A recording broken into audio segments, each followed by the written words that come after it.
Hello, good evening, and welcome to Xbox Tavern's X-Pod Tavern episode 98. I'm Jamie, and I am joined once again by MPV Graham. Hello. Hello, MPV Graham. How are you? I am good. I was enjoying Fold any good phones lately? I have. You saw it. You enjoyed it too. Sexy. Maybe we'll work that out again later on when we talk about a very specific game. But it's not just the two of us. Much to everybody's disappointment, we're also joined by Millie Man Ian. On mute again. Ian, how are you? Have you cheered up in the last 30 seconds? Of course I have. I'm always happy.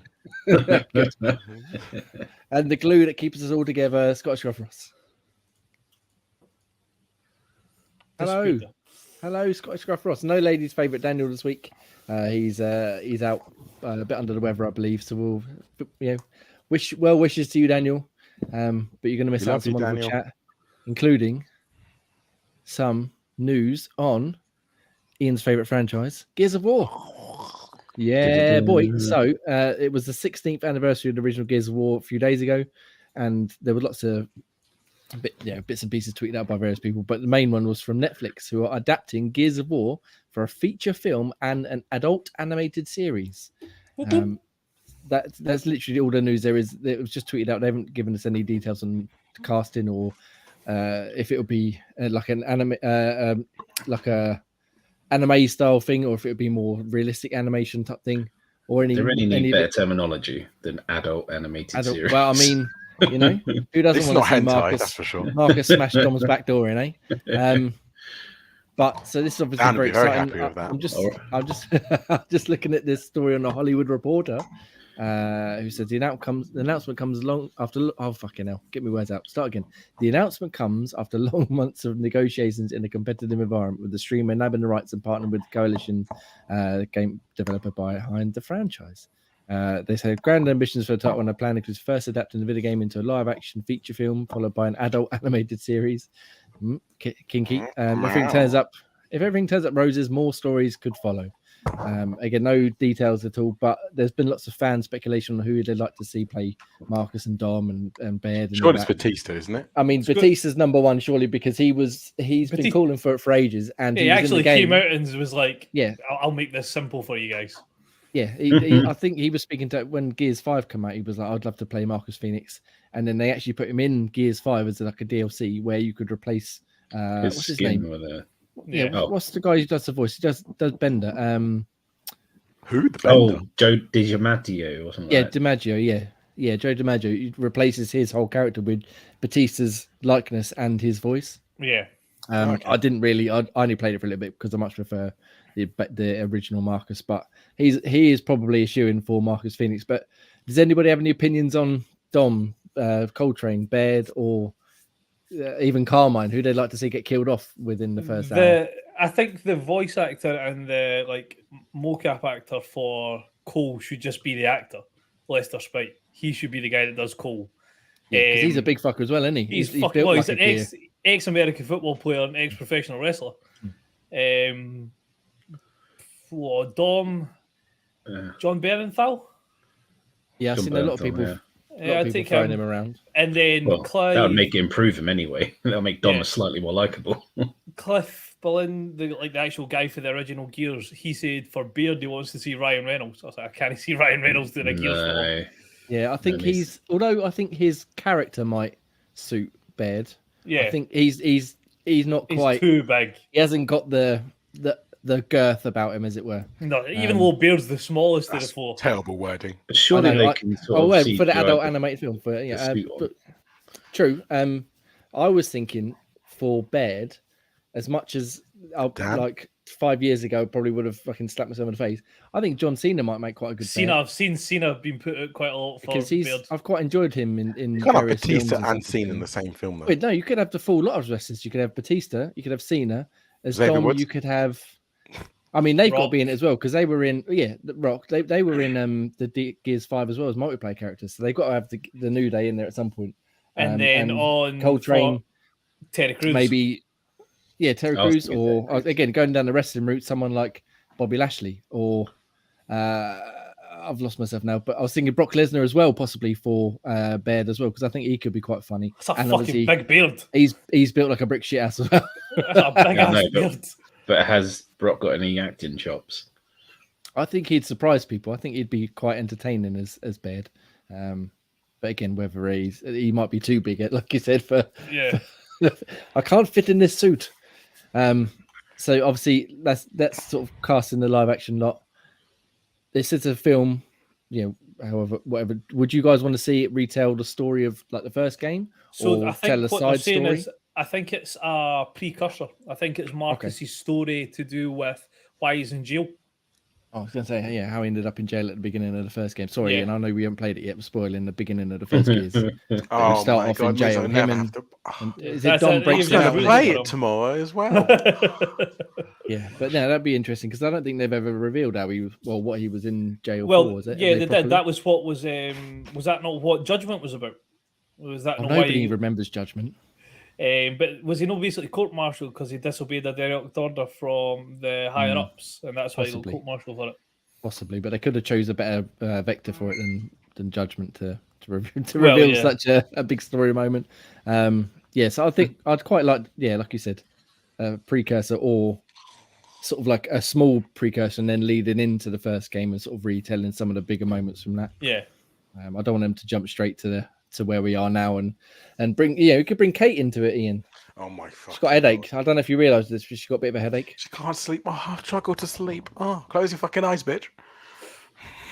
So, yes, this is exciting. Obviously, no date or anything yet, but this sort of is continuing the trend of Netflix and Paramount and stuff getting game licenses for TV shows and series and things like that. Is there anybody who's watched like the Resident Evil one or Cyberpunk, what's it called, Edge Runners or Witcher or Halo or any of the other ones? And do you think any one of them would be like what they're aiming for in terms of quality? Cyberpunk's the Witcher one was good. Witcher's good. I think I've seen a lot of big things getting said about the new Last of Us one. That's meant to look pretty good. Is that based on the main game or side story? No, it's based on the main game. Yeah, straight out of the main game. Story, I can't really think. Cyberpunk's brilliant. Cyberpunk's good as the anime thing. No, it's the anime one. The animated one. I loved it. Brilliant. Did anybody watch the Halo one yet? Because I had the Paramount Plus for a month and I didn't even start one episode before it ran out. No, I think like I got put off with it for the fact that like the helmet coming off and all that. And I understand it's a wee bit different, but like keep the continuity of like what a Spartan should be. Yeah. So, but I mean, so Netflix has done well, like you said, Edge Runners, Witcher. We'll skip over Resident Evil because I haven't watched that one yet. Probably pretty shit. And they've done, was it the Castlevania, and there was another, was it League of Legends? Castlevania. Arcane, was that what it was? Arcane, yeah. Yeah. And they've all been really highly regarded. So hopefully they can whip out a decent Gears of War film / Castlevania one? I didn't even know that one. Yeah, I think there's 2 series. Got an anime. It's got an anime on Netflix. And apparently, every time I hear people talking about it, they say it's fucking brilliant. Not a big Castlevania fan, but yeah. Assassin's Creed film shit. Well, yeah. It wasn't Netflix, it was just shit. That wasn't Netflix, but that's shit. That's not even the worst adaptation. I think Jay's favorite House of the Dead got. It did get House of the. We did get House of the film from what was his name? The guy who did all the really shifts. Uwe Boll, wasn't it? Yeah, Uwe Boll. Yeah, did like the Silent Hill and fucking House of Dead and Resident Evils and the Silent Hill films weren't too bad. Yeah, but they weren't very good though, were they? They were the best of a bad bunch, but yeah. Toilet bowl. So hopefully we get something fucking cracking because I think we probably mentioned this before, but like obviously Gears is known for its spectacle and like big set pieces and huge monsters and massive fights and that.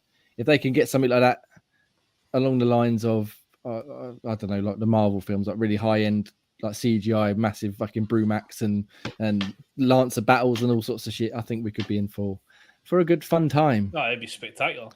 Oh yes. Yeah. Oh yes. And as long as Marcus shouts nice at least once as he reloads. What is that reference? I don't get the reference. So when you hit the perfect reload in Gears of War, Marcus shouts nice. Okay. Start shooting again. Thanks. So that'd be cool. Netflix has also got a Dragon Age. Is it an animated program? Yes. It's coming out in December. They've released a new trailer.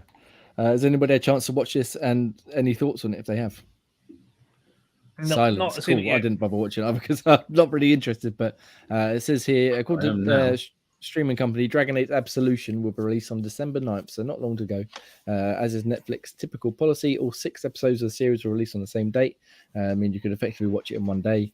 And a tweet promoting it, they say, "Welcome to Miriam's story. The trailer can be viewed below on VGC's website," which I'm reading out right now.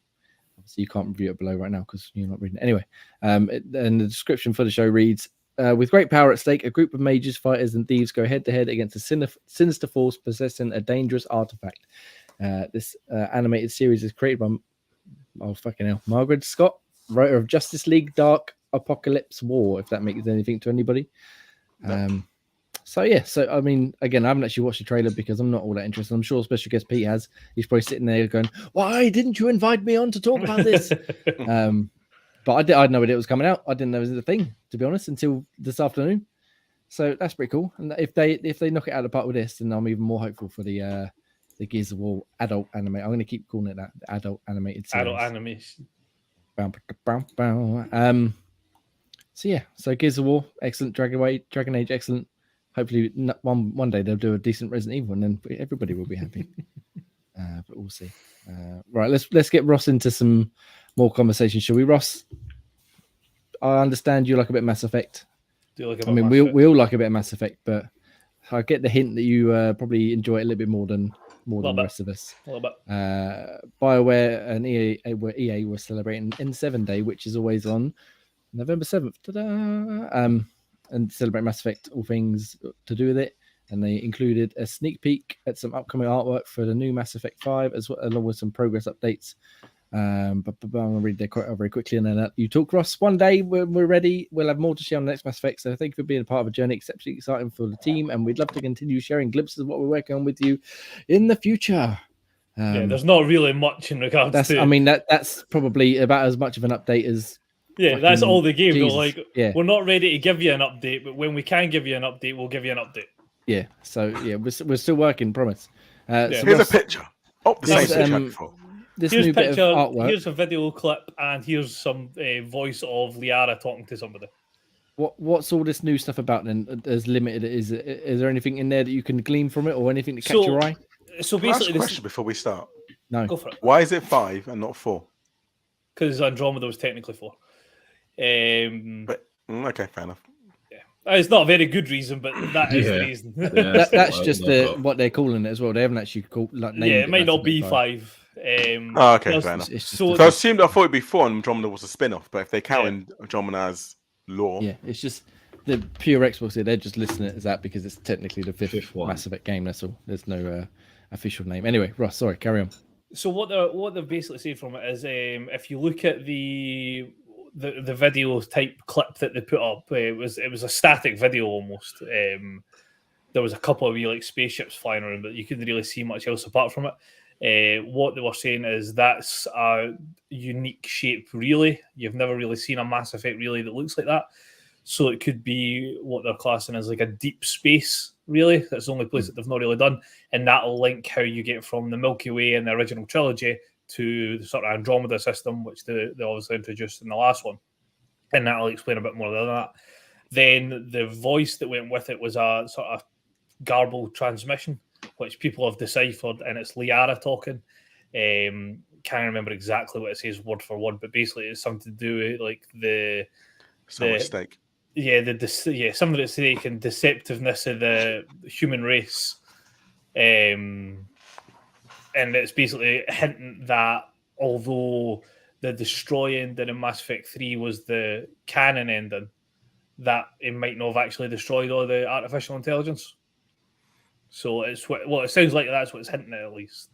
But there wasn't really much to take away from it other than a few bits and bobs. Yeah, well, as you said there's more to share, but that will have to be for another time. Who knows when we're actually going to get the game or indeed see you next November 7th, well, you might give you something. They might give us like a screenshot of Commander Shepard's bum or something. Is it Shepard? I don't know. Which Shepard is it? Well, bang. Okay. Right. Anyway, let's move on to the Take-Two CEO, who says it doesn't make sense to launch day one with Game Pass. Old Strauss, is it Strauss on it? Yeah. Look at his face. If you haven't seen a picture of this man, look at it. He's like the epitome of what you'd imagine a CEO would look like. If you had to draw one, you'd draw this man. He just, it just like a proper bitch face. It just looks like. Well, anyway, I'm sure he's a lovely person, but he looks like a cunt. Anyway, he says basically it doesn't make sense, as he said, for launching things day one because he wants to make money and he doesn't think it seems to make money. So he says, I think the second area of skepticism was whether it made sense, and this is a rhetorical question because I think the answer is no, to offer frontline titles day and date on a subscription service. I don't think that ever made sense. I still don't think it makes sense, and I believe that it's now becoming obvious that it doesn't. Fucking how many more times it doesn't make sense? It's just a lost opportunity for the publisher. So I wouldn't want to speak for my friend Phil Spencer, but our views remain unchanged.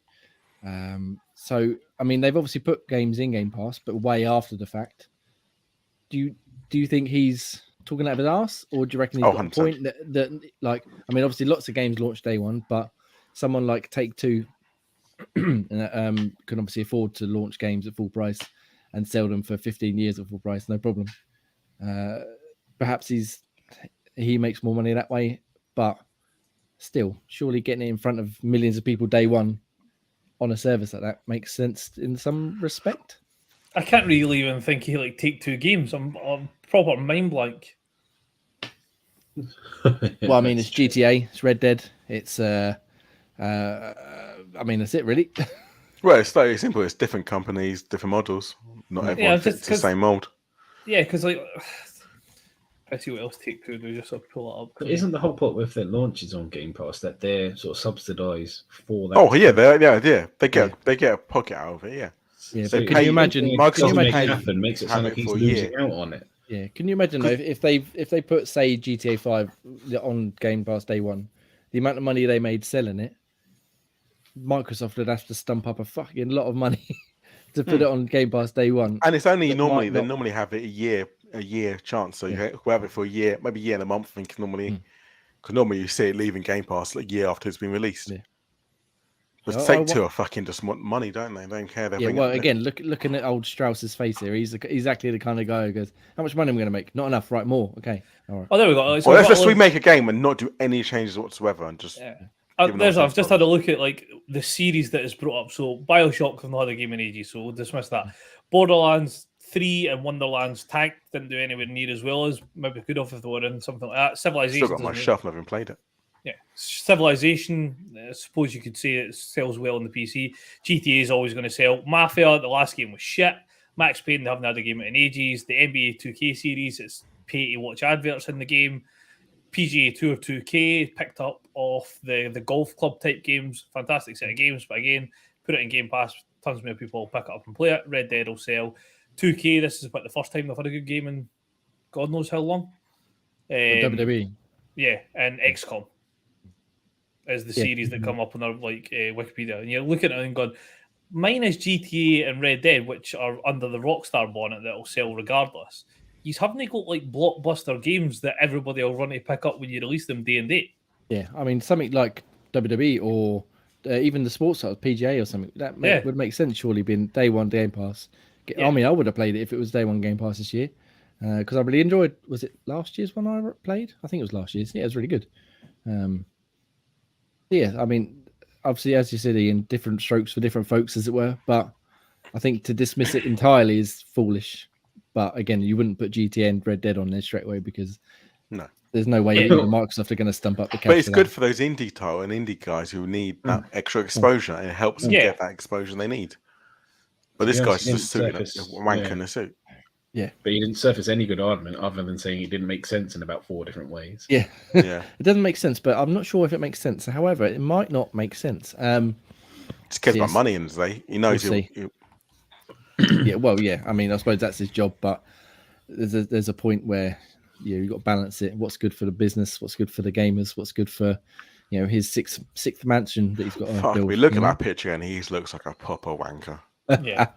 Again, I'm sure he's a lovely person. Right. But like I said, if you had to draw a CEO, that's exactly what you draw. Maybe a little bit rounder, but that's it.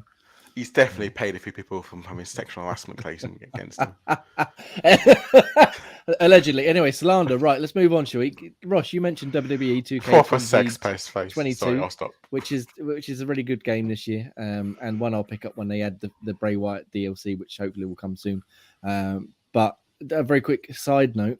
AEW's game Fight Forever is rumored to be coming to Game Pass on day one release for a wrestling game. Who would have thought it, eh? AEW supposedly have debunked this, but the original reporter, which I think was on WrestleZone or something, I forget now. They've doubled down saying that what they've heard is true, but we'll find out more. Full Gear, which is in 6 days' time. So just wanted to add that little sort of addition in there. Looking forward to it. Looks pretty fun, but we can worry about that when we get more information on the game. Let's swing back to the main news, gentlemen. Ian, your turn. Control 2 confirmed. Really, I mean, I feel like they'd already announced and confirmed they were doing Control 2. Yeah, I felt like they've already made that option. They tweeted yesterday or the day before saying that they have signed and where's the fucking information? Well, basically they've agreed. Tweeted it with 505 to say that they're definitely happening and they're going to be publishing the console version specifically. The game is currently in concept stage, so release is a way off. According to Pure Xbox, that said we already know it's definitely coming to Series X and S. Obviously, I mean, why wouldn't it be? Will be developed using Remedy's Northlight engine, which I imagine was what they've been using for a while. So, Ian, does this rustle your jimmies? Well, I really enjoyed the first one. So for me, yeah, definitely. I think it's always one of those games where it's a very confusing story, and it's all a bit more. I tell you what, Control is very much like Bray Wyatt wishy-washy stuff. Yeah. So I think it does it well in that kind of what? You suddenly have me intrigued. Yes. Yeah. So I think it's gonna be well, and I'm glad they're going pure for next gen. There's none of this fucking go for Xbox One X and PS4. It's just pure next gen console. That's how it should be. Like going forward now, like that's what 3 years the consoles have been out now. It was 2 years the other day. It was. Oh, was it 2 years? Sorry. 2 years, yeah, you're right. It's 2 years, yeah. So yeah, for me, it's one of the games where it's very confusing, but if you understand the story, it is fun. I'm sure they can make a lot more wishy-washy, confusing story for number 2. Nice. So yeah, something I'm looking forward to. Anyone else play Control? Gray, you play Control at all? No, I haven't had a dose of Control, unfortunately. I heard good things about it, but it's one of those I just didn't get around to. It's another one of those lists of games. Too many fucking games to play, not enough time in the world. Yeah. It's one of those things, though, for me, Alan Wake and Quantum Break are better than Control, but I'm still glad to see another Control. I prefer to see a Quantum Break 2, but we know we're getting Alan Wake 2 anyway, so that's fine. I don't need to worry about that. But I prefer Quantum Break over Control. But Control sold more, so I guess to see why they did it.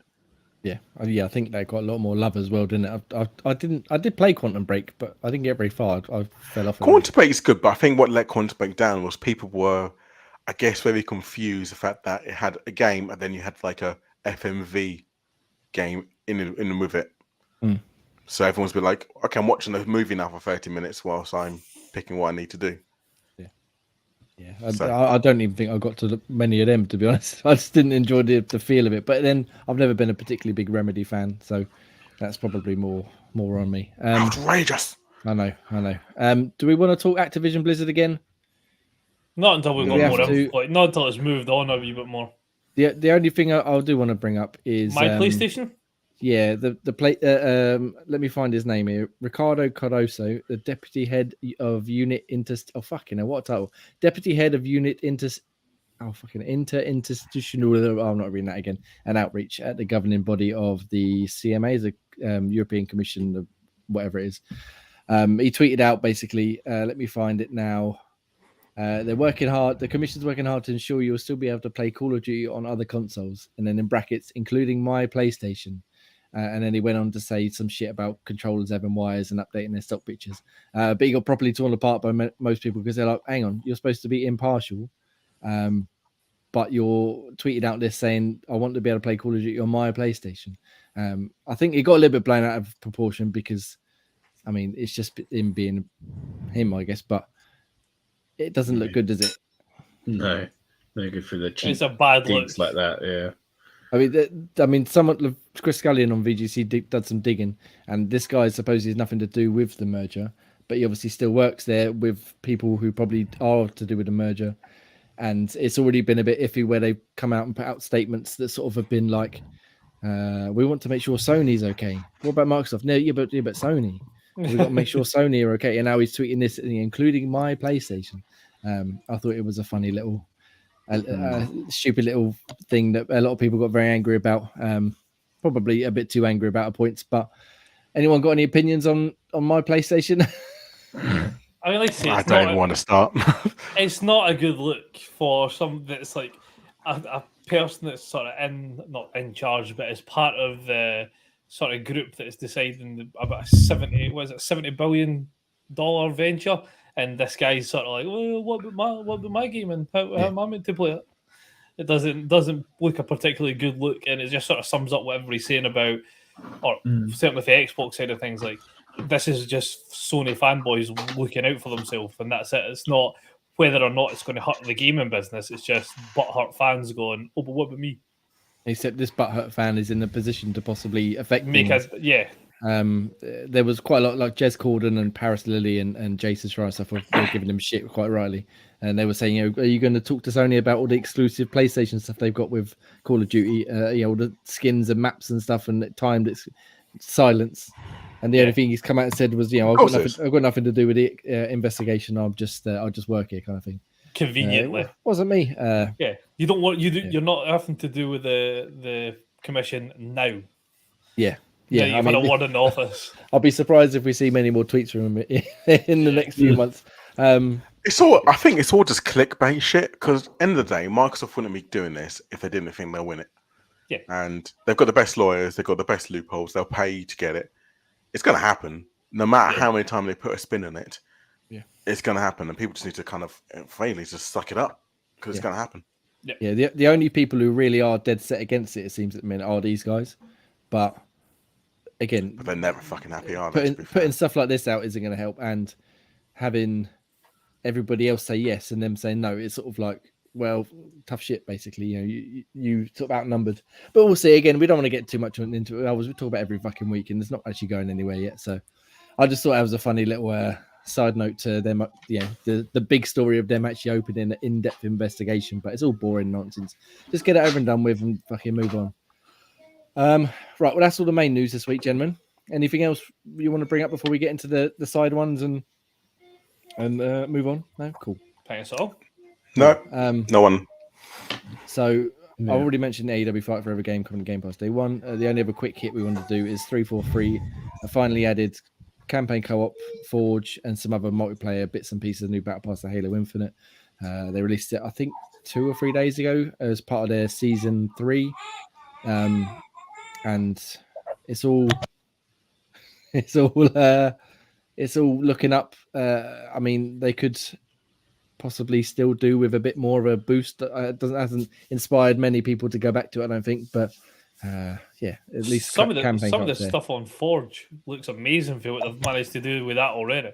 I think Forge will be a big hit as always, but what was that? I haven't been wanting to go, oh Jay, let's go play campaign co-op. Did they not start playing with Jay?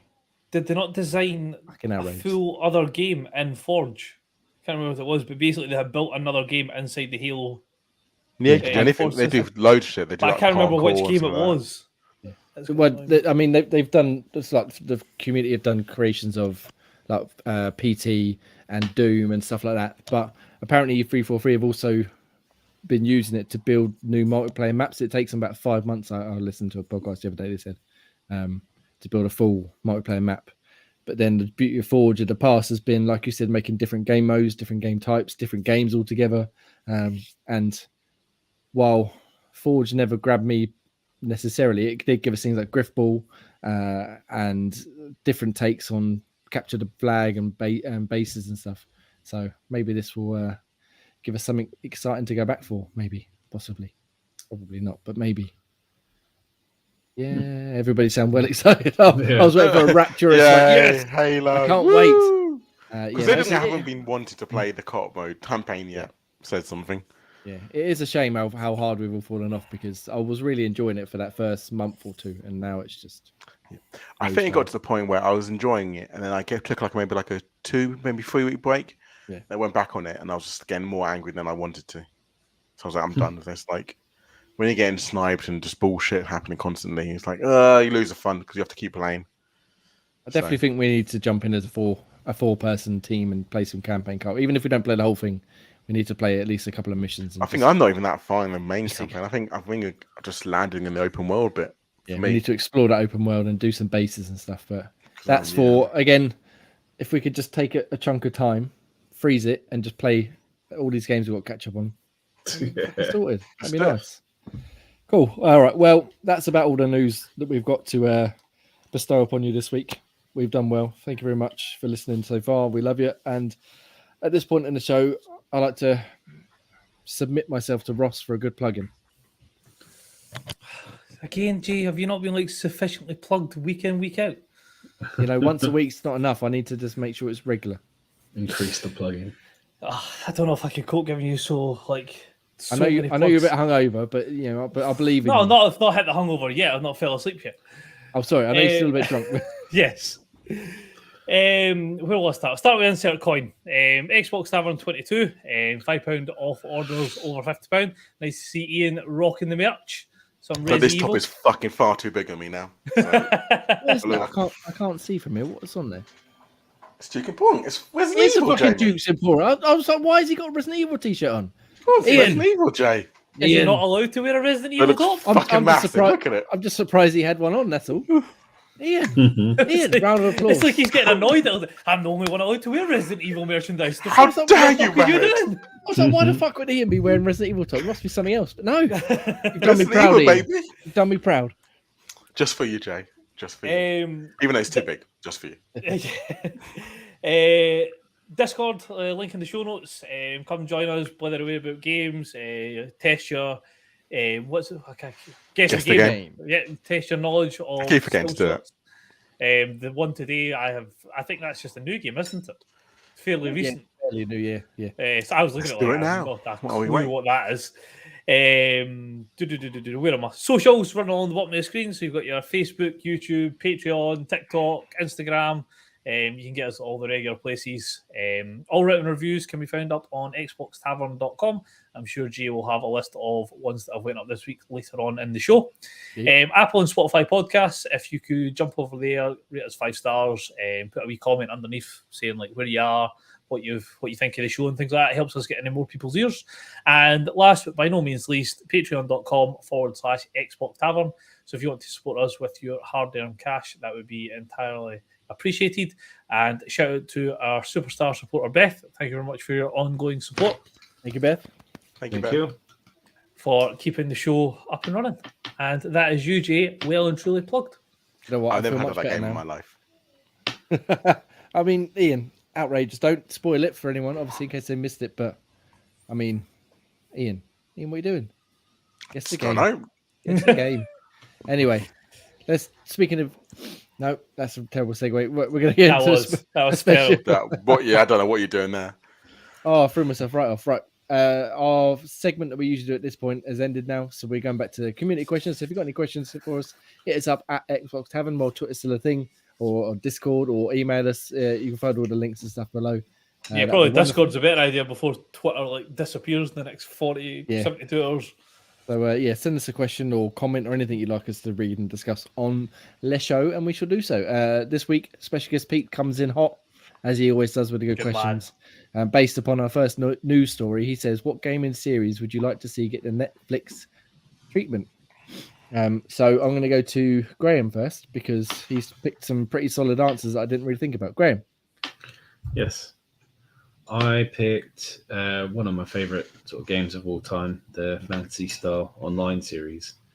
I mean, that's been going strong for a long time, and even the second one's still going on strong now. And it's kind of the story of it is the same sort of thing, sort of finding a new planet to survive on, and that kind of into space. And yeah, I suppose it's probably why I liked Mass Effect, which is my other kind of choice so much, because it was the same kind of concept. But yeah, I loved every kind of the story and the lore around sort of Phantasy Star. So I'd love to see a sort of series, because there's so much you could play around with that it'd make a good series. You could do quite a lot with it. Mm-hmm. And then, I mean, they told different stories from within that kind of realm. So it should be relatively easy enough to sort of take that material and produce something new. And there is some sort of distinct stories, but I mean, you don't have to kind of stick to the script of this one. You can kind of run away with it a little bit. So it's kind of, I think it's got a lot of content that you could take advantage of. And There are a good it's a good Mass Effect series on YouTube actually by what's his name, Manslayer. You should look them up. Yeah, a full-blown series of that would be quite funny. Massey Wax.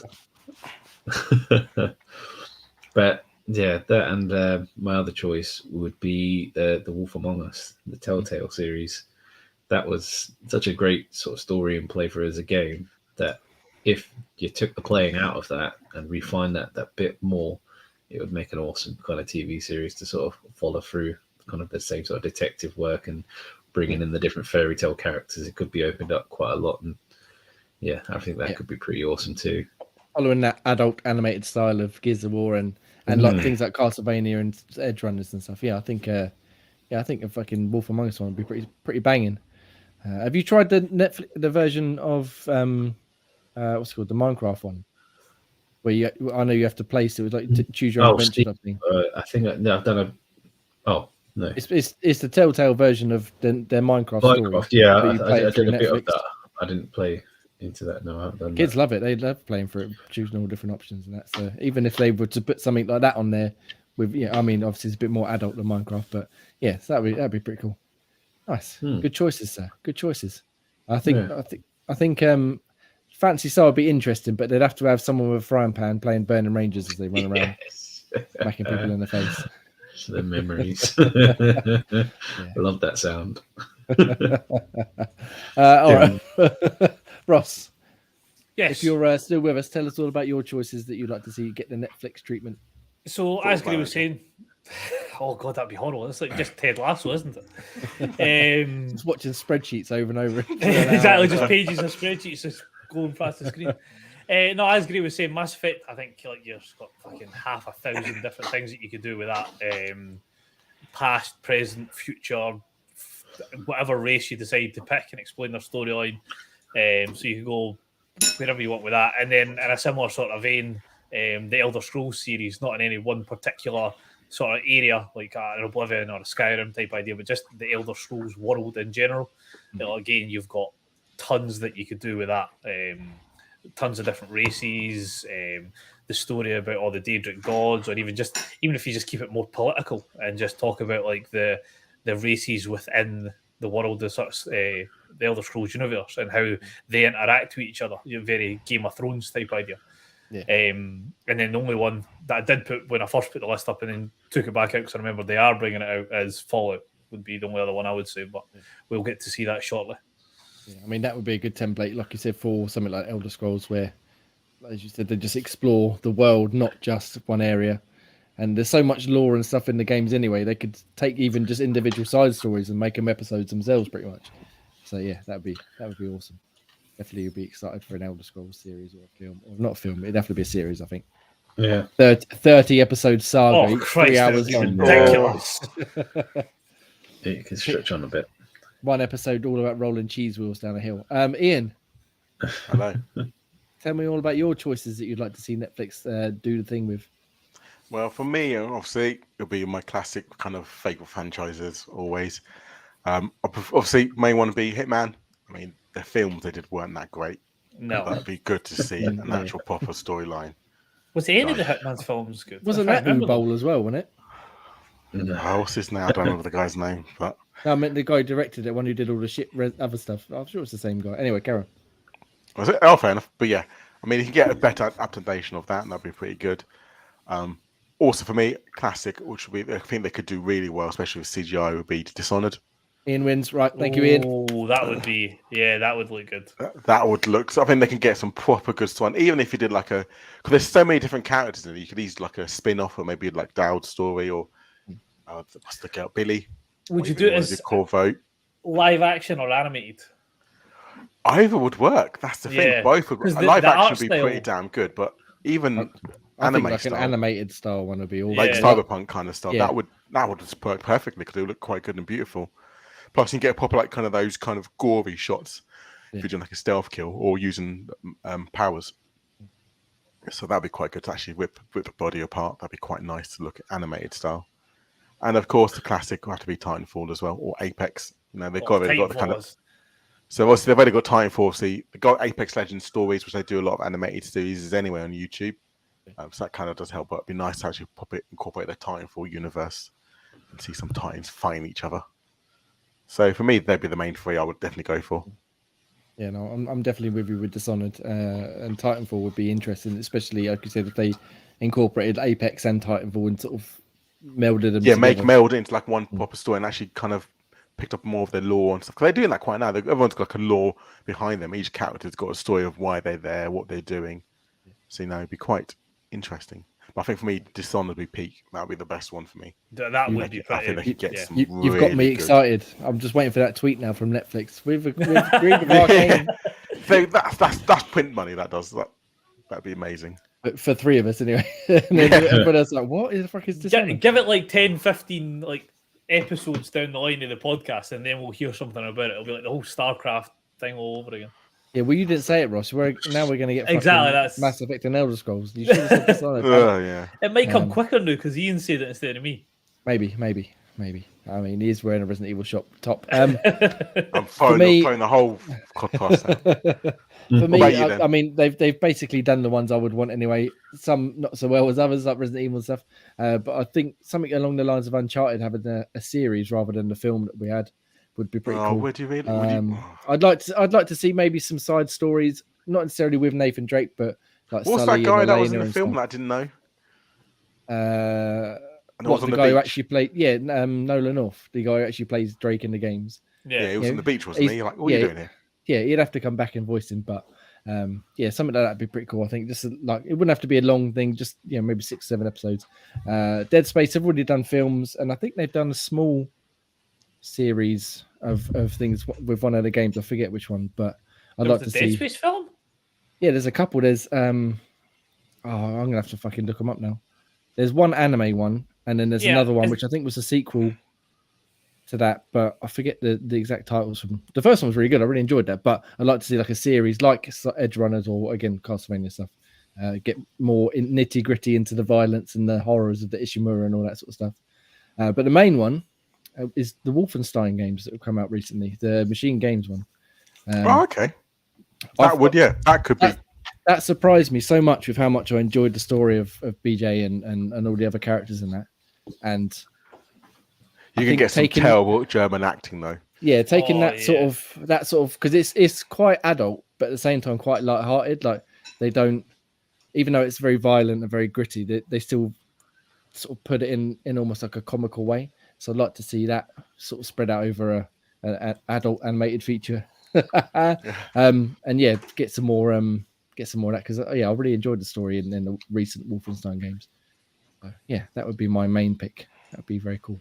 Obviously, there's loads more games we could have picked. Let us know your choices down below in the comments on Twitter while it's still a thing. Discord, wherever you like. Hit us up.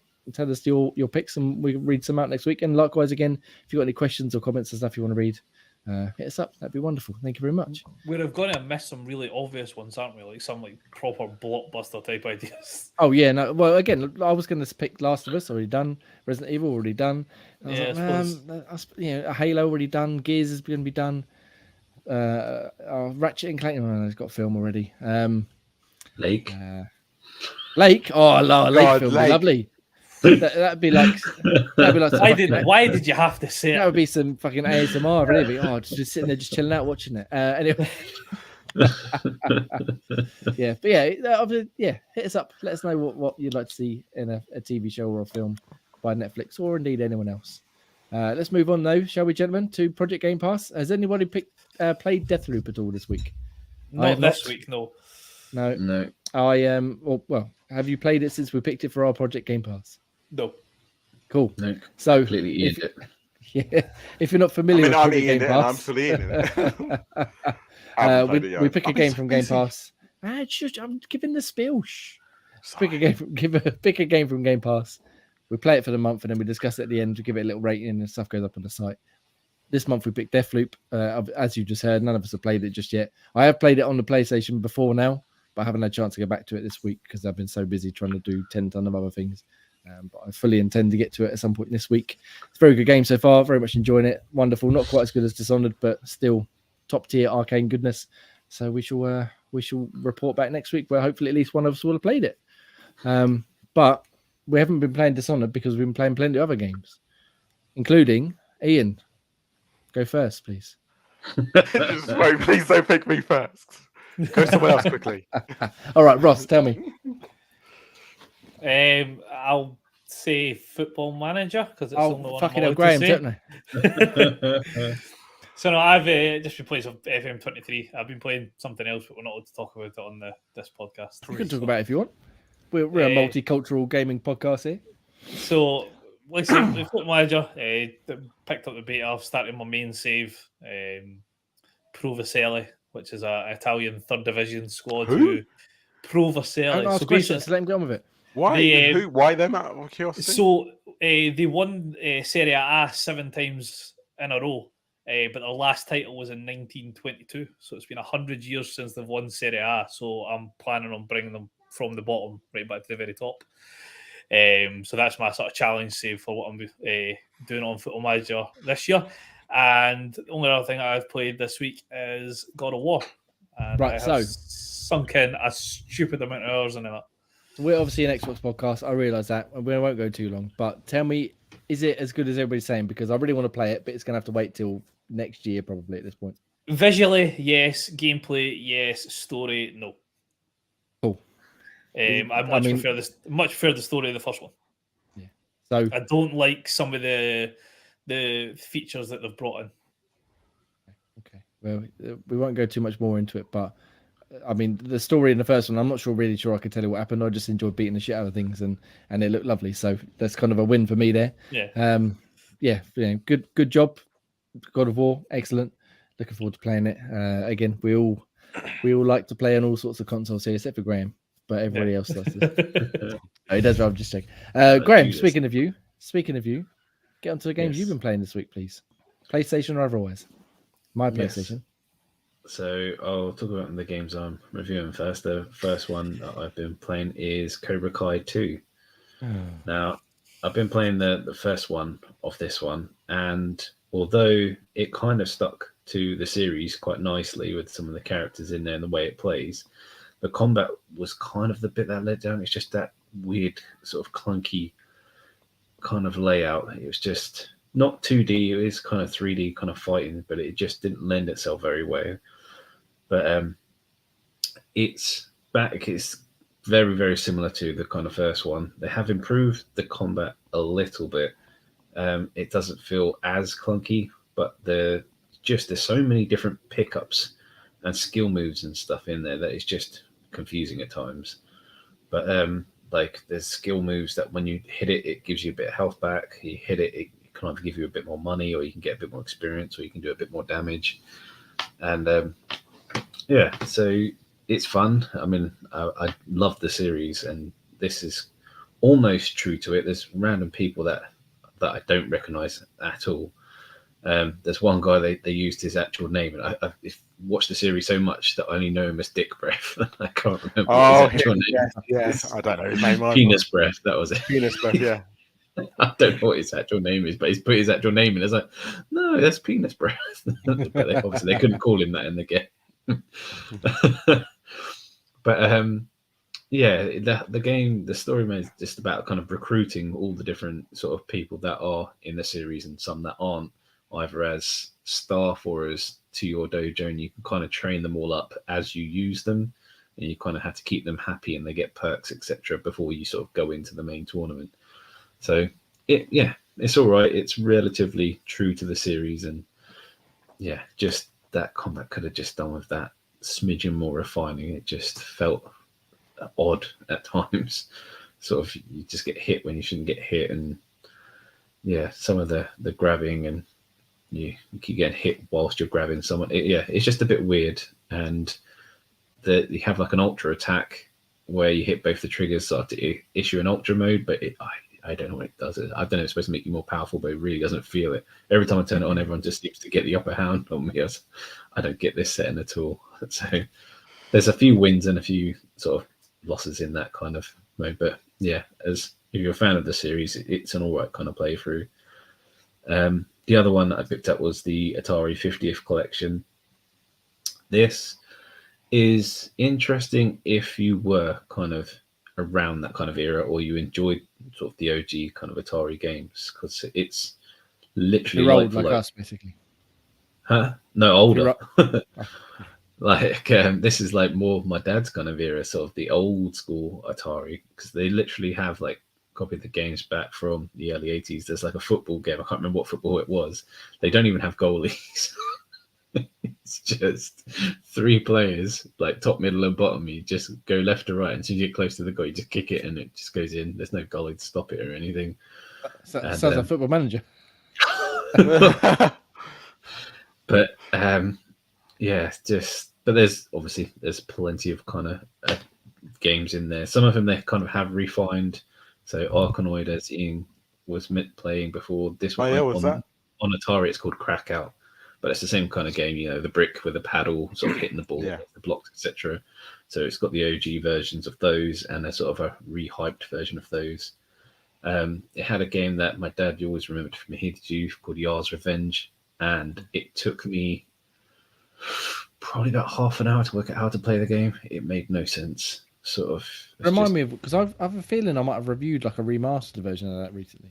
Yar's Revenge. So you're kind of like a Yar, as they say. You're firing at this weird eye thing, which has got a shield of blocks around it. You've got to shoot all the blocks away first before you can get access to the eye. But whilst you're doing that, it's like a spectre chasing you around that can kill you. The eye can fire things at you, and you've got to try and find a way of taking out that eye. And I had no idea how to do it. And reading the instruction goes, you need to use the Zorda cannon or something like that. So where the fuck is the Zorda cannon? There's like one button. There's one button in the whole game. I was like, I can't fire this actual thing. And yeah, the instructions don't even tell you what you have to do. You kind of have to go into the little shield that the eye is holding and go there, and that begins the cannon, and then you can fire it. So fucking hell, the instructions really need to be clearer. So the instruction manuals are literally taken from the instruction manuals back in the day. So it's not really translated well. I think you would have struggled if you got it back in the 80s. What the fuck do you have to do here? We were made of sterner stuff back then. We don't need walkthroughs and guides. We just figure it out. Yeah, exactly. We just sucked it up and did it. Or we turned it off and never played it again. So there's a couple of ones that did hit me in the nostalgia feels. There's the old school Asteroid, if you remember that. You was the triangle spaceship firing at. Oh yes, classic.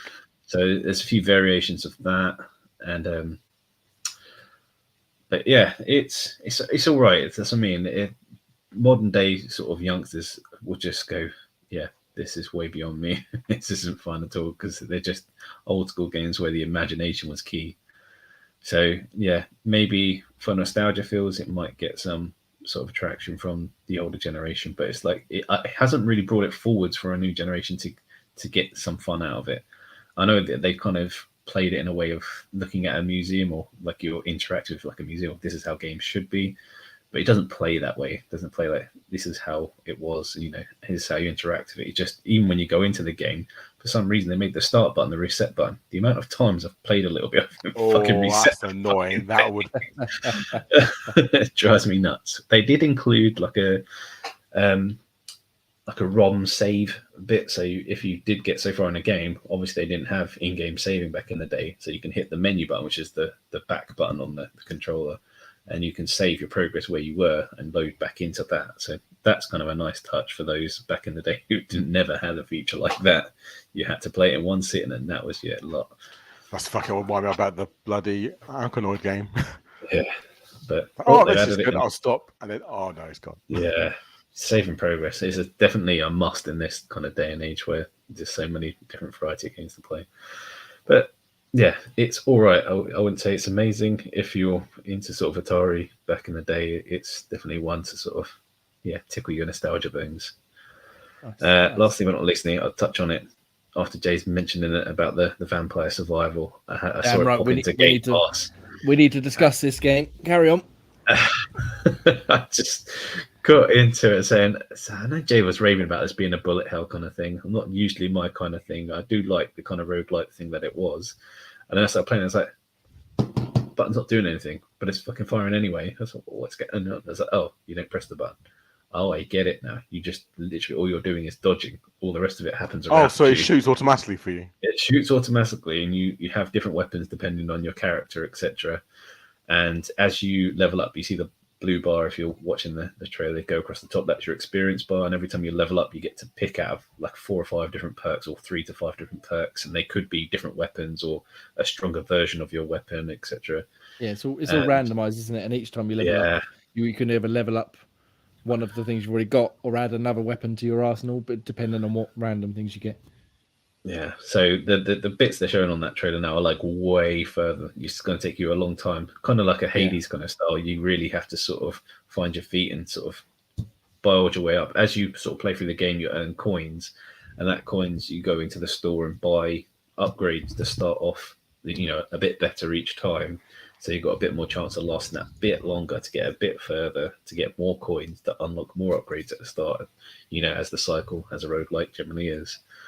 Yeah, but there's a lot of stuff to unlock as well, isn't there? Because it costs a lot of money to even unlock just like the bare minimum sort of update. Yeah.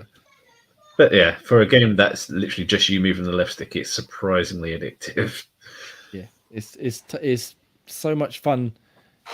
Even though, like I said, you're literally just moving around, you're not actively fighting anything. But I was playing it this morning on the cloud, and I had like a 20-minute run, and I got to the end, and I just got wiped out. And I was like, no, let's start again. Okay, right, start again. Just started immediately again. I was like, I've got to carry on. You get a sense after about 10 minutes in, the game wants to kill you now because there is no way out. So many enemies. If you don't find something like the garlic or the upgrade the throwing knives, I find are pretty good. You're fucked. You're fucked later on unless you've really sort of good at maneuvering. Have you got part? Because there's 5 levels. I picked up my save from the PC version. You're on level 2, yeah. So it gets harder and harder. Obviously. Level 3 never unlocked. It doesn't even tell you how to unlock level 3.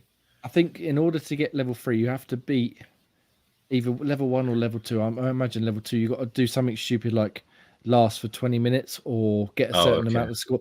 So there's some other random objectives. I can't remember exactly, but that bit's not clear. That's the only annoying bit. They don't make that bit clear of how you unlock the next characters or the next level. You just randomly it pops up every now and then.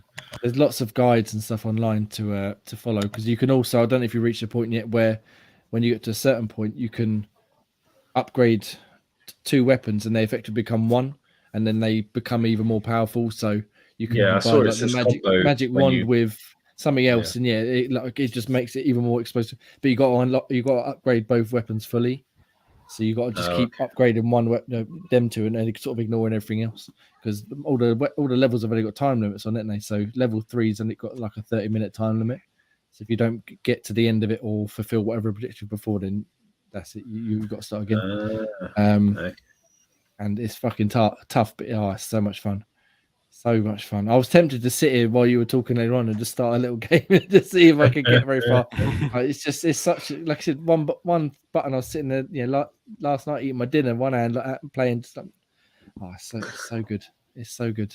And like I said before, on the cloud, fucking perfect. What have you been playing it on, Graham? Show us. Tell me.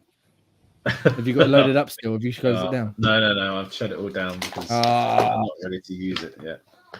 But yeah, playing it on my new fold device. For those visually, giant 40 screen. Jeez, don't kill me. Is that Pornhub loaded up on the screen?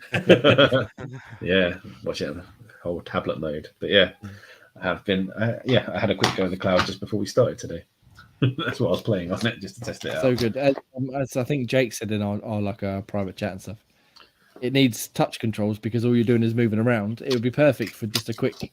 You don't need to fuff around with a controller or like Bluetooth and something too. You could just use the screen. It would be the ideal game for touch controls, and it's so much fun. Ian and Ross, why haven't you played it yet? I feel like I'd throw my phone at a wall if I started playing that game. That's the thing. It's hard, and it obviously, like I said, you get to a point and the enemies are just, unless you're powered up enough, you're fucked. But you die, and then, like Grace said, you go to the store, you buy a couple of upgrades if you've got enough money, and then you start again. And all of a sudden, you get a bit further and a bit further and a bit further, and it's just, it's brilliant. It's fucking brilliant. Everything you don't like in roguelikes, Jay, is what exactly. I'm not a big roguelike guy, but there's something about this. It's just, I think, because it's so simple, and it's so there's not like a lot of skill involved, should we say? Because I'm not the most skillful person. It's just moving around, but it's so good. And I found out earlier on as well, great. I don't know if you played to the point where you've ended up with loads of the experience orbs lying around. Yeah. You collect one of the ones that sort of bring them to you. It brings the whole level's worth towards you. I thought it was just a local area. But if you've got loads of orbs all over the level, pick up one of them flashing blue ones, and it brings the whole lot towards you. Yeah, I did get one of those. I leveled up about 8 levels. Yeah. I know what you mean. It just went, and Ian, you'll be pleased to know as well that when I loaded it up on the Xbox, because I've loaded my PC save, I got like 22 achievements instantly. It made it. I got so many achievements. It actually made the cloud gaming lag because it was going. I can't keep up with it. I had to wait for it to stop popping. No, it's really good, really, really good, and such an easy, quick, 20-minute game before you have to pop off and do something else. So nice. Damn right, cool. Thank you very much for that, Ian. Then, if you're ready now, why don't you go? Now, so I haven't been playing much this week, but I did play something over the weekend just gone, and on the Sunday after the podcast, and that was I got not invited. I spoke to the guy on Twitter for Hitman, and I managed to get into the Hitman freelance testing. So this is the new game mode coming next year to Hitman 3. So it's a bit like a roguelike title. So rather than just going to missions, doing what you want, it's all about trying to take down, I guess they're calling it a syndicate they are. And basically you have a variety of missions, but rather than this time where you can just pick what you want, you can only take a certain amount of items, and then any items you take and say you use up or don't use, you lose in the mission. So for example, say you take a syringe with you, you use the one, so you won't have a poison syringe for the next couple of levels because you've used it up. So you kind of got to be careful with what kind of items you take and what kind of how you want to play tactically. So yeah, I got invited to this. I did a bit of testing on it on the PC, and it seems to play really well. Seems to be really enjoyable. I managed to take down 2 people before the third one I fucked up because I tried to rush it. And then obviously that way, once it's done, you have to kind of start back from the beginning. Each mission you can go back to a new safe house now they've added as well to the title. So you have a nice little safe house where you can actually kind of pre-plan, take the items you want, and you don't have to do. I guess you can pick any mission order because there's quite a few missions. I think it's spread across. I think they said like 12 different locations it's going to be that you can do from Hitman 1, 2, and 3. And then so you can pick and choose which mission you want to do. Each of them has 3 different teams that people got to take out. And after that, you just kind of play along with that. I didn't show all the features out part of it, and I got a few features that I could do. But for me, it was definitely a lot of fun, and I'm looking forward to it. With achievements or no achievements, I think I'll definitely be playing this a lot because the mechanics seem quite useful. They're calling it a roguelike, but I'm not really sure if it is roguelike or not yet. But I'm sure the more I play it, when it actually fully comes out and they've brought out all the features, I'm sure it's going to be a very more joyful experience. Did they say when it's coming out? Yes, coming out in January, end of Jan, like 23rd-ish, I think it was the date, 23rd, 28th, 20th. Is this like test mode just for like a week or so? Yes, there was like a week test mode. I spoke to the guy on Twitter. Oh, I'm a huge fan of Hitman. Please pick me for the test. Was that the guy you bombarded with your true achievement screenshots for like 1,000 G on every single Hitman? Yeah, so he goes, you just have a code here. He goes, like, yeah, woo! I seen that and I was like, if he doesn't get in, there's words to be had. Yeah, so he sent me a code, so I'm really chuffed for that. So I got to play it a little bit, and for me, this looks fucking banging. I'm looking forward to it. Nice. Nicely jobbed. And do you want to talk a bit about Football Manager, how you're whipping Ross's ass in Chivos and more? Oh, no, I get him too salty because I cheat all Not salty. I just cheese all the achievements because I'm good at it.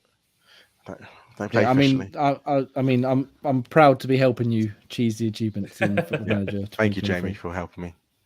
But yeah, I mean, let's face it, Football Manager is pretty much the same every year. They haven't really added any new features this year, have they? Ross, you can help me more on this answer. Yeah, for me playing it from between last year and this year's, I haven't noticed any really new. They've got the licensing for the Champions League and that, so that's a nice wee part where you see the whole Champions League draw, and you've got the mechanics like when you go in a game, you've got all the big Champions League banners and the flag in the middle of the pitch, same with like the Europa League and stuff like that. But that's about it. They've added in certain things behind the scenes in regards to like squad planning, so you've basically got like a screen where you can set out what your team is this year, and then they'll show you like, so say you've got like a potential wonder kid and he's maybe 6th on the tier this season. When you click next season, they'll estimate his development. He'll be like third in the tier there, so he's like showing you his progress, and then it can do the season after, and it makes you see where like your strengths and weaknesses are in the team. That's cool. Then. So it's Man United not in anymore. So Man United's name was different. Man United's never been in it for the last few. Okay. No, it's as much as I know, pay attention. They just do it with no badge. This year they've got Juventus back, but they don't have Napoli. So Juventus Juventus is Juventus back in? I'll get mixed up. I know FIFA got Juventus back. I can't remember if Football Manager did. Fucking Italian teams not want to put their names in games, but Napoli they definitely don't have the rights for this year either. Fair days. So it's very similar. Like I say, a couple of other wee quality of life changes, but not massive changes in it. No, is that entice you to play it now, Jay? I mean, I was just thinking, Jesus, I need to get in there and experience this Manchester Red goodness, but. They have a lot of the big sort of content creators to do with Football Manager have like voiced that it's not came on as far as it should. You could have literally just had this as a software update and basically left FIFA 22 with the new transfers and a couple of bits of graphics changing because they've not introduced enough to justify a full brand new title. Yep, that's why I'm saying I don't notice any difference whatsoever. It's like this plays exactly the same, apart from it's just been updated to. Yeah, quality of life, new transfers, and a bit of... all the methods still work from what I did before. I was like, well, this is fun. Getting past is still overpowered. All the Champions League stuff, and that's it.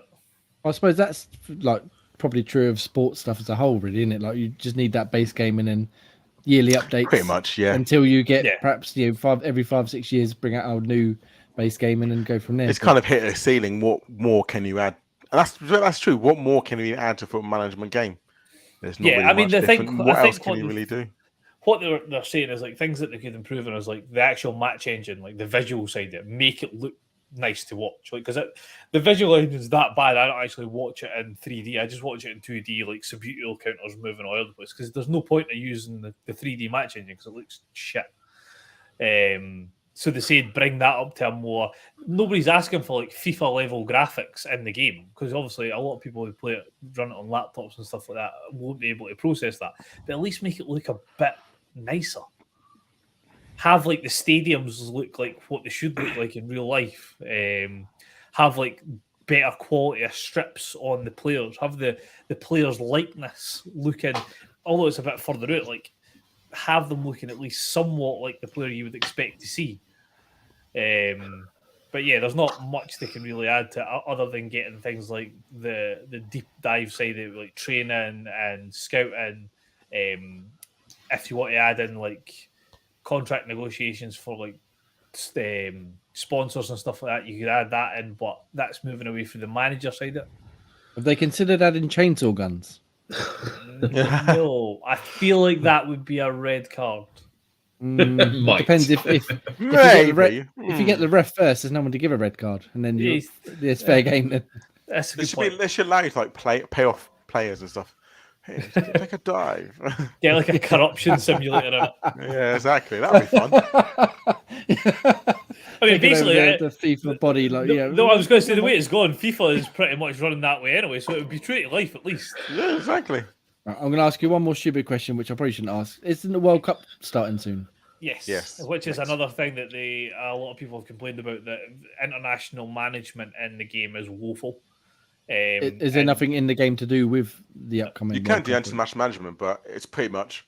Yeah, but it should be like you get like a pool of players that you're allowed to pick from that are basically able to be represented within your country, and that's really the only thing that they add into international management. Pretty much for international management as well. From what I've played of it, it's pretty much you play for and you get. Okay, I'll just pick the Sketchers squad and just go from that. I ain't gonna fucking watch these games and pick the players because some players could be shit. Just go Sketchers squad. That's the one. There we go. Cool. As long as you've got a decent assistant manager, you're fine. Good. That's what I do. That's cool. But if you want some World Cup content, Jay, FIFA has some World Cup content. I mean, I don't want any World Cup. What are they doing with that? Are they actually? Oh, they're doing loads. I don't play it, so full World Cup mode, ultimate team cards. Oh, what's an ultimate team for World Cup? sure there's enough left in this bottle. You've got World Cup heroes. You've got special limited edition road to the final cards. Oh, there's so many. So is there like actual pop-up cards for? I should stop doing. Oh this. yeah, it's just. Let me get my fucking phone. I'll play some Vampire Survivors. Instead of them walking out with like their team that walks out and it's got like all their country details and they walk out in the country shirt and things like that. Oh yeah, it's Have you put? Is there actually cards for the countries now, or is it still for the team they play for? No, it's for the countries. Oh, okay. Yeah. But yeah, extra content in there, Jay. It's just because I know you asked for that World Cup content. I mean, I was very keen to hear about all the World Cup goodness. My boss at work come over the other day and he was so we're doing like a sweepstakes for like guess the amount of goals and stuff for the World Cup. And I said to him, "Is it some soon?" Then he was like, "Are you taking the piss?" I've got a fucking clue. It's like he was like, "Do you want to take part?" No, I fucking don't. Thank you. I'm pretty sure the games are going to be on while we're recording the podcast. I mean, that's a good excuse for me to come on here because then I've got to worry about it. Although I suppose you'll all be like, "What did we say?" Sorry. Anyway, that's enough football for 1 week, please. Yeah, we'll talk more about football, I'm sure, as the World Cup goes on. Go sports team. Any other games before I jump in and bore you with what I've been playing? No. Cool. Go ahead.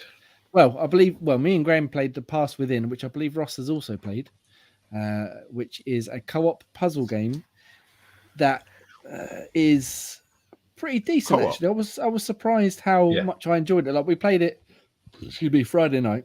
It took us about 3 hours to get through, and after sleeping on it, I woke up next morning. That was actually really enjoyable. So the idea is, you've got two players. You're not technically playing the same game. You're just kind of playing together, and the way the game sets it up is you both have to answer a couple of questions to set the right sort of scenario up for each of you. And one player plays in the past, one player plays in the future, and the person in the future's got a cube in front of them that's got various gizmos and buttons and stuff on it, and the person in the past, which I didn't put this together, Grady, the other day. I'm assuming you probably did, but the person in the past is inside that cube, and I was spinning the cube around to go to the different panels, and then Graham was able to spin the cube itself and press different buttons, and you have to work together. So I'll have like a clue in my time that I'll read out or tell Graham about, and then that'll sort of relate to something on the cube that he'll press, and then that will solve his part of the puzzle, and then he'll read something out to me, and then that will relate to something in the past, and I'll click and find the item or solve the clue or whatever. And yeah, I really enjoyed it. It was not quite as good as something like We Were Here, which I really enjoyed, but it was interesting, an interesting different sort of layout to that sort of co-op puzzle element, because it's effectively a point and click game, but you need the other person to help you. You can't do it on your own. What's your thoughts on it, Greg? What did you sort of enjoy about it?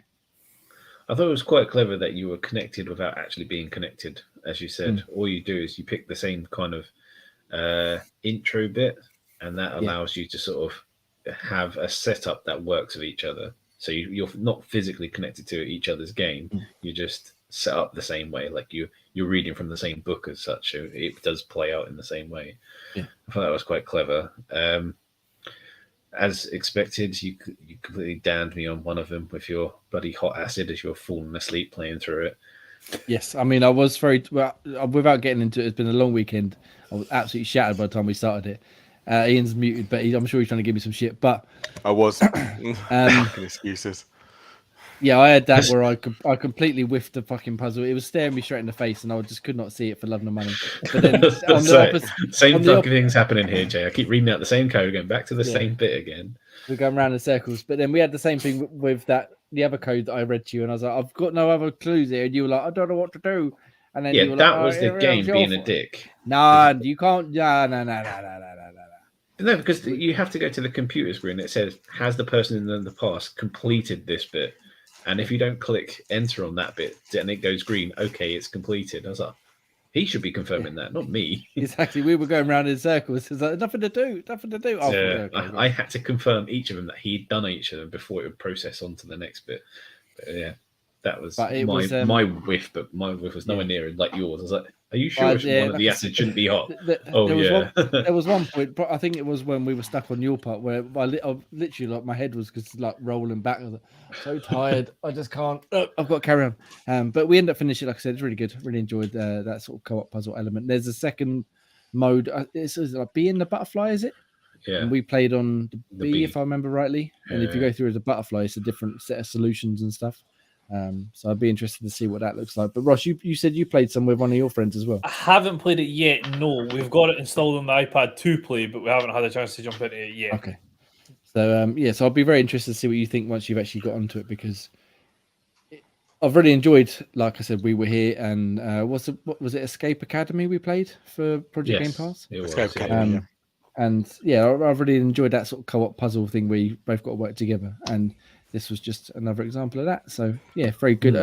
We played it on PC. It's not on Xbox yet, but it is coming to Xbox at some point in the near future. But as Graham said just now, the way it's set up, you can play cross-play with anyone because you don't have to be physically or like technically connected. You just need to set it up correct, so you've both got the alternate scenarios. Very clever and really, really enjoyable, and quite freaky as well. There's quite a lot of jump scares and like weird and stuff. It's supposed to be jump scares, but they're all so weak. Yeah. It's a very weak. Yeah.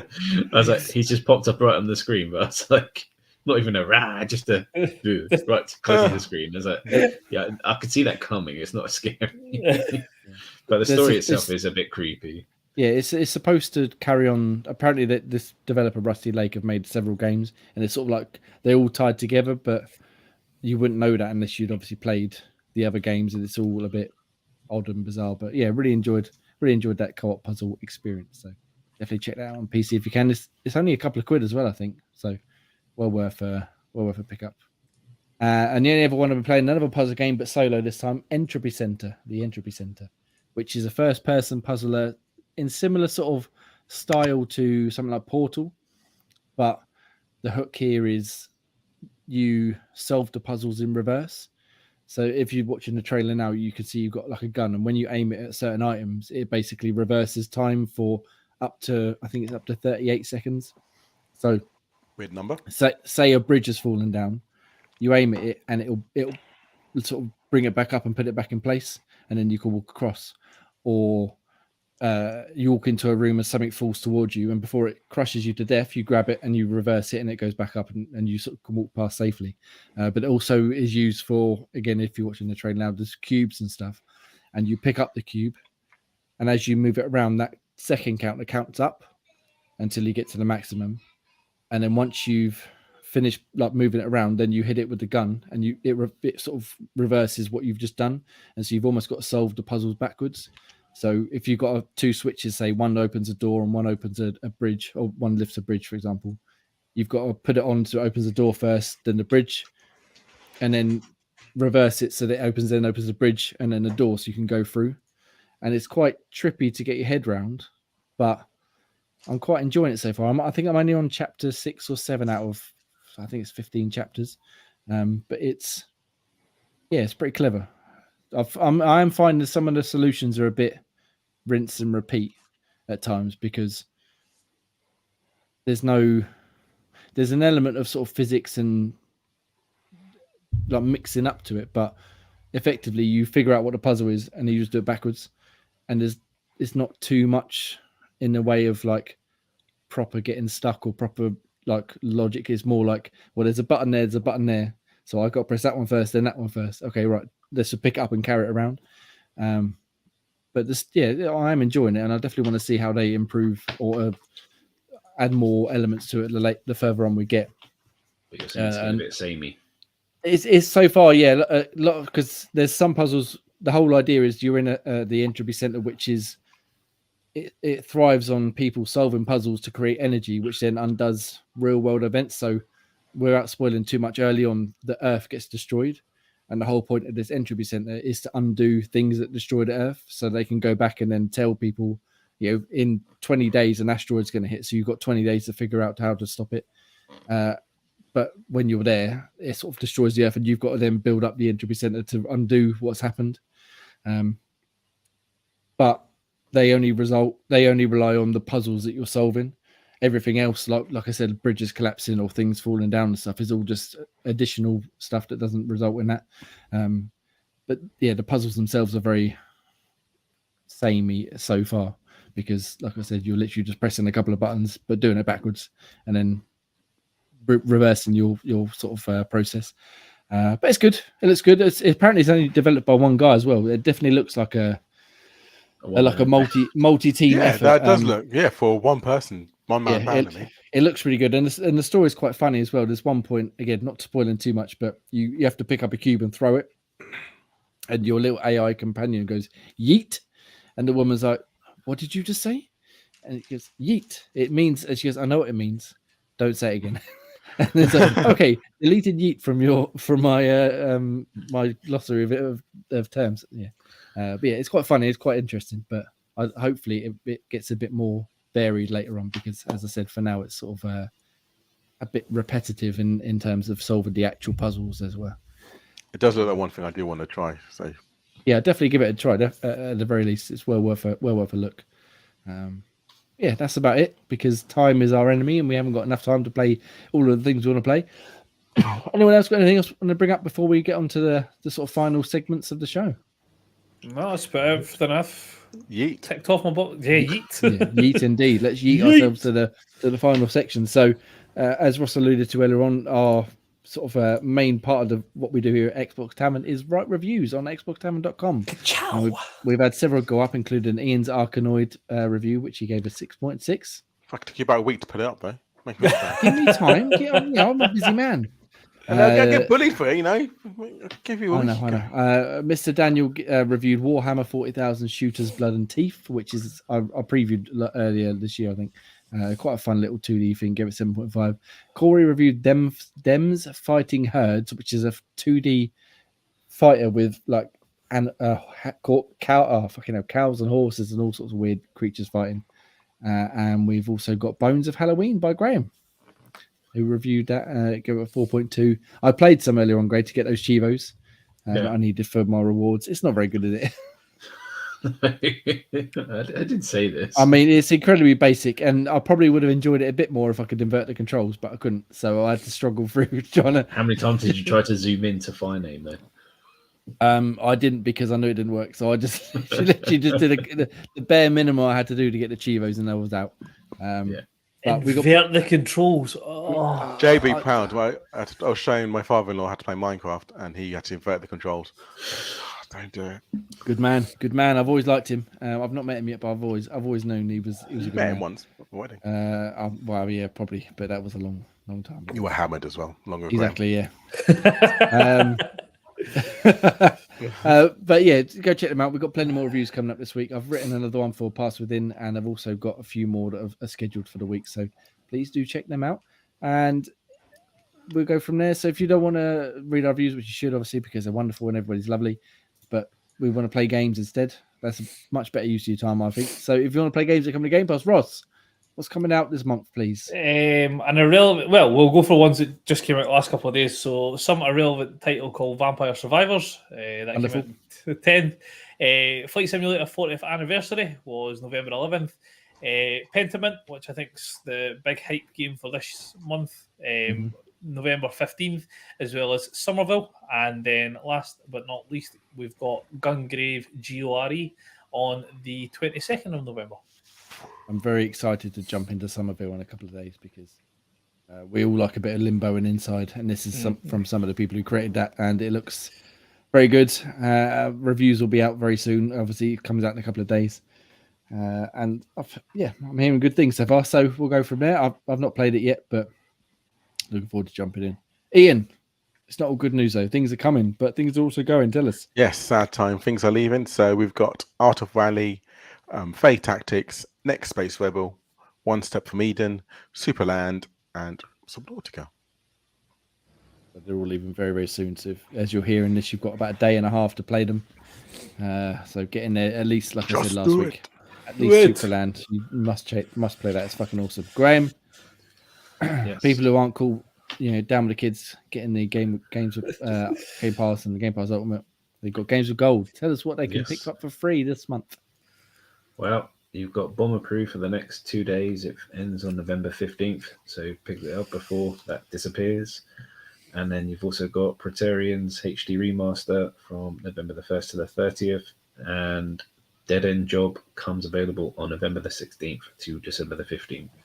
Nice. So go get them free games with gold, because why the hell not? They're free. Yeah, why not? Free games. Renew your subscriptions and pick them up regardless. But I believe we've done it once again. We're a man down, but we've done yet another podcast, gentlemen. Hold on. One more to go to the quiz. One more. Yes, we should have plugged that at the top, really. But yes, the quiz come back 100 2 weeks from now. We're going to. Ian's going to be the man with the questions. The rest of us are going to be the ones with hopefully at least a couple of answers. And Ross been told it's too difficult, so that'll be fun. Ross is going to predict the future a couple of times. Exactly. So listen in for that. We'll be doing that. And like I said, what's the date? Sorry, I forget exactly. 2 weeks. 27th of November. Thank you. So episode 99th next week, and then 100th the week after for the quiz. Wonderful. Thank you very much. But as for now, that's it. Thank you very much for listening. If you made this far, you're a fucking hero. We love you. You can follow us at Xbox Tavern on Twitter while that's still a thing. Discord, Patreon, Facebook, all sorts of places. Just ask Jeeves to find it for you. Although actually don't ask Jeeves, because I tried asking Jeeves the other day. Fucking hell, that's a shit show, isn't it? Yeah. Have you tried asking Jeeves for it? I thought I better actually do it since I keep telling people to do it, and fuck it gave me no relevant information whatsoever. So just Google it instead. The Xbox Tavern, you'll find where we are, xboxtavern.com for reviews, youtube.com/xboxtavernofficial. But for now, you can find me. I'm going to give you my gamer tag this week, because slightly differently rather than Twitter, because obviously that's going to fall apart. Enexan, simple as that, on Xbox Live. Search it up, find us, give us a friend request, that'd be lovely. Actually, before we go, I've just noticed there's a quick question dropped in right at the end. Happy Cloud Gamer on YouTube. Hi, Happy Cloud Gamer. He says, how does the panel feel about xCloud? I use it every day more than my Xbox Series X. Are you mad? More than your Series X? But he is called Happy Cloud Gamer. That shows, that shows the quality of the cloud, I suppose. We were talking about playing Vampire Survivors. We talk about it most weeks playing. Ian, your thoughts on xCloud? Do you play it much? Yeah, I do a lot. Well, play when I'm at work mainly. I've got my Kishi here, so I do use it a lot. Got a nice little pouch for it. Nice. Yep, I'm always using it, so I like it. It does help that when you want to do two things at once. Yeah, just let you. Yeah, so when you're on the go, I can have plays, and I've noticed now it doesn't take too much of my data, so I can't play like every day, but I can play every now and again, and as long as I've got Wi-Fi. I think the one I got most started in recently was the Microsoft Rewards were giving you points for getting an achievement in Plague Tale Requiem. Is that the new one? Yeah. Yes. So that's now gave me the bug to go back and play the original. Original's banging. Yeah, so that's like the cloud is what I was jumping into play Plague Tale. So no, I'm really happy with how the xCloud works on the iPhone. Now that we've actually got it up and running everywhere, I do feel if it keeps sort of working as well as it does, and I'm enjoying it as much, I do need to invest in some sort of keypad, key-shape, backbone type idea. Yeah, there are lots of decent controller solutions out there. I was using, I forget what it's like the Power A one that I was using. Yeah, I think it was. It's fucking brilliant, and it let me play Plague Tale, like you said, while I was on holiday in Florida. I was laying in bed after a long day at the theme parks. Everyone's asleep. I'd just have a quick game. Play the. That's good. When you don't want to get the Xbox, and you don't want to be all that. Just you want to lie in bed to be lazy. Some of the games just work perfectly for it. Yeah, and it's especially like I said, Vampire Survivors. It's fucking. I can't think of a more perfect game for a quick cloud game session than Vampire Survivors. Gray, you enjoying some cloud gaming? Well, I'm at home the majority, so generally I tend to stream from the thing rather than play it on cloud. But now I have a new fancy device to play it on. This no reason why I can't test out a bit more cloud action. But the same boat as Ross, I need to find the right kind of adapter to sort of play that. Well, the ways of Akishi is really good. Because they've just brought a second one out of that, haven't they? I think is there any one of these? They've just brought a second version out for the iPhone. Yeah. Oh, okay. Yeah, there's so many different versions. Like I've been lucky enough to review a couple of them, and some of the other guys have checked out some others as well. But yeah, if you're going to play it a lot, you definitely need to invest. They're quite expensive. Yeah, you do need to invest in. I was going to say, I think the new one's £100 for the Keisha. Yeah, I think the couple that I've been sent have been about 100 odd quid for each of them, but they work really well, and the battery life on them is tremendous. And the one that I was playing with earlier on, if you've got a wireless charging control phone, it actually charges your phone while you play as well. Yeah, so you've got no worries about sort of your battery. I mean, I don't have a wireless charging phone, but if you do have one, even better. Brilliant. You've got Nokia 3010, haven't you? It's one of those ones that, the keyboard slips out the side of it. Cloud gaming is great, and it's such a, like we said before with like Stadia, it's a nice addition to having your consoles rather than just being the sole way to play your games, because it's certainly not ideal all the time, and there's certainly been times recently where I've been playing. And obviously the kids have been watching something and the missus has been doing something and the network just goes, no, I can't do all this at once. Yeah, this is too much data being used. But yeah, generally, it's fucking brilliant. And it's a great way to just jump into something for a little while you're playing or while you've got nothing else to do and then go from there. So thank you very much, Happy Cloud Gamer, for checking us out and for asking a wonderful question. Yes, cheers, Happy. Nice. Anyone else want to do the same, please feel free for next week for episode 99, because right now we're going to wrap up so we can all go to bed because we're old men and we need our beauty sleep. Find myself, sharp you young man. Find us on Xbox Live, Enaxan, and that'd be wonderful. You can find Graham at Graham Reaper. Ian. You can find me on Twitter and Xbox at Nutty Ray. WRAY. Scottish Gruff Ross. So Xbox Chaotic 8389 for my Xbox. Nice. So, when are you going to change to Scottish Gruff? I need to check to see if it's viable. Plus, I don't really want to pay another $7.99 to get it changed. And one final comment from Happy Cloud Gaming. He's in Norway, Scandinavia. Norway, that's awesome. Hi, nice. Hi, fantastic. See, it's always nice. We share the love across the globe, And again, come back next week and check us out again. That'd be wonderful. Exactly. But right now, I'm tired and I've got to get up to bed, so I've got to get for work. So good night, everybody, and we'll see you next week. Have a wonderful week, everybody. Bow, bow, bow, bow.